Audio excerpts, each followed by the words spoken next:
संधि वर्णों के मेल के होने वाले परिवर्तन को संधि कहते हैं। जब आपस में वर्ण मिल करके जो परिवर्तन करते हैं उनको संधि कहते हैं। जैसे विसर्ग संधि, विसर्ग और प्लस स्वर ये संधि का निर्माण करेंगे। विसर्ग व्यंजन ये भी विसर्ग संधि का निर्माण करेंगे। तो इस प्रकार से जैसे निह, आशा, निराशा, और विसर्ग में मना जो रथ है, मनोरथ है। तो ये विसर्ग है। विसर्ग जिस शब्द के बाद विसर्ग लगाओ विसर्ग संधि माना जाएगा। अब व्यंजन संधि में व्यंजन प्लस स्वर, जगत जोरीस यानी जगदीश, महाजोरीस महेश, गंजोरीस गणेश। तो इस प्रकार से चलने वाली व्यंजन संधि है ये। व्यंजन संधि के बाद में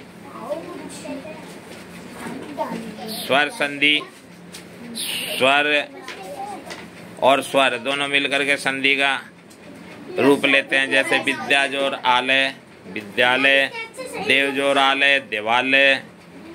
तो ये विद्यालय, देवालय ये जो है आलय शब्द जिसमें लगाओ वो स्वर संधि में आएगा।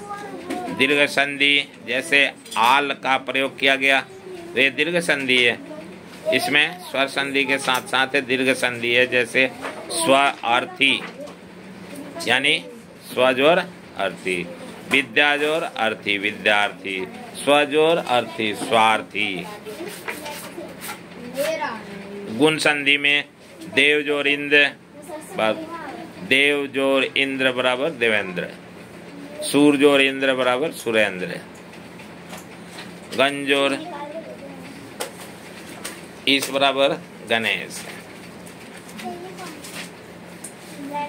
वृद्धि संधि में आ प्लस ए बन जाता है।